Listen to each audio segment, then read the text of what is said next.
Thank you very much, Nicola, for your kind introduction. According to the rules of these talks, I have to start speaking about my own experience in this field. Maybe the first reaction when you hear about the topic I will discuss with you today was astonishment, because I have to speak about parallel mediations in cases before the International Court of Justice. That is to say, ICJ and mediation together. It looks strange. Indeed, it is possible that cases that has come to The Hague for the ICJ decision may see the possibility of parallel diplomatic means, either direct negotiations or mediation. This is not something strange. It is not only for counsel and advocates and judges to act when a case comes to the court, but also maybe for diplomats to continue to try to find an extrajudicial settlement. I have to start with my own experience. I have been working as a counsel and advocate before the International Court of Justice. But in two of the cases in which I have been involved, there were cases of what I can call mediation, parallel mediation. These cases were the pulp mills on the river Uruguay, a case between Argentina and Uruguay concerning the authorization of the construction and operation of pulp mills on the Uruguayan bank of the river Uruguay, which is a shared river between Argentina and Uruguay. The case came to The Hague, so we were preparing the second round of pleadings, and there was an Ibero-American summit in which the presidents of both Argentina and Uruguay obviously participated, but also King Juan Carlos from Spain. The two South American presidents requested the King of Spain to try to facilitate an extrajudicial agreement. The king appointed the Spanish representative of the UN as the facilitator. That's a contemporary word which is something akin to mediation. At that time, we continued to work as though there were no mediation, and the people participating in the mediation continued to work as though there were not a case before the ICJ. Unfortunately, for different reasons I don't have time to explain here, it was not possible to reach agreement, and the case ended by a judicial decision of the ICJ. The second example I can refer to is the case concerning certain activities of Nicaragua on the border area between Costa Rica and Nicaragua. Costa Rica requested and obtained provisional measures before the ICJ.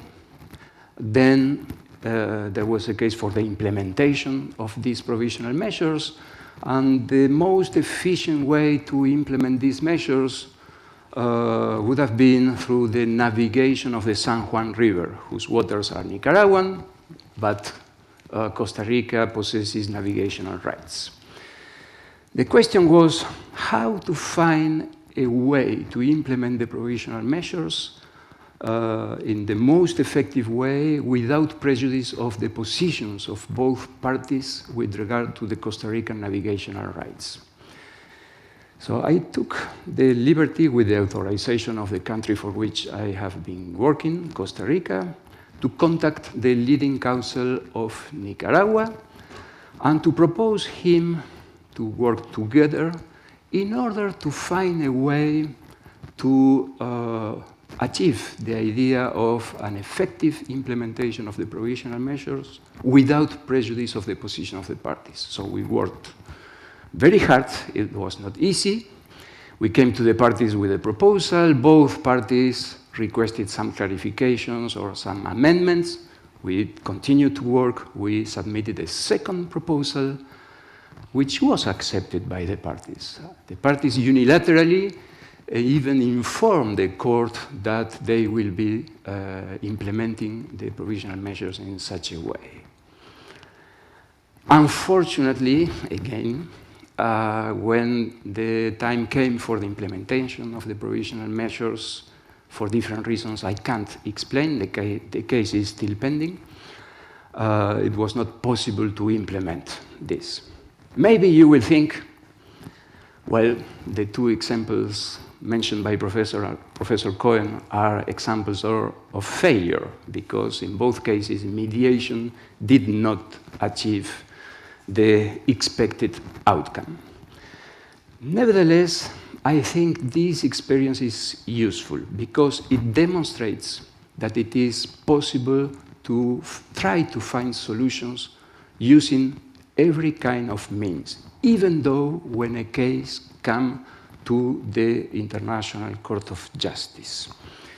And I can mention other examples, probably more successful, in which the parties, not even with the help of the mediator, just by having direct talks, achieved agreements before the end of the ICJ procedures.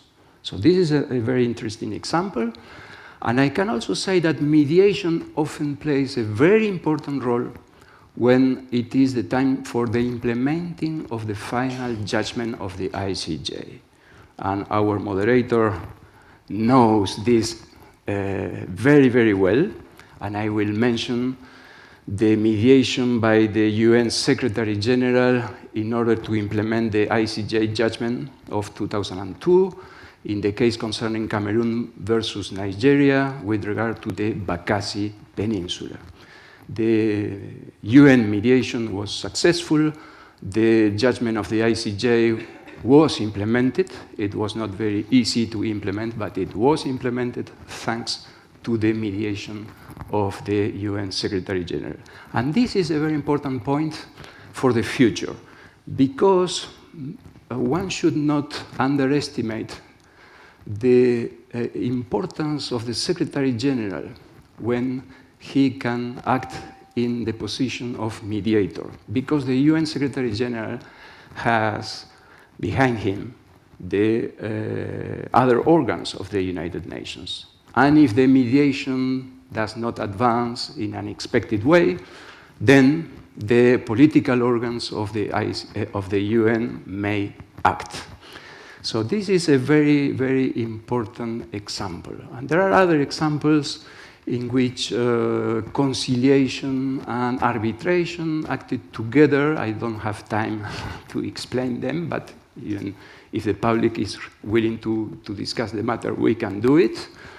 I will say, just to conclude, that what I'm saying, the possibility of parallel diplomatic means together with the action of the ICJ is possible, and I would like to finish remembering what the Permanent Court of International Justice stated about 85 years ago in a case, well-known case here in Geneva. It is the case concerning the free zones of Upper Savoy and the district of Gex, la Haute-Savoie et le pays de Gex. In this case, the Permanent Court of International Justice stated that the judicial settlement of disputes for which the court has been established is simply an alternative to the friendly and direct settlement of such disputes by the parties. Thank you very much.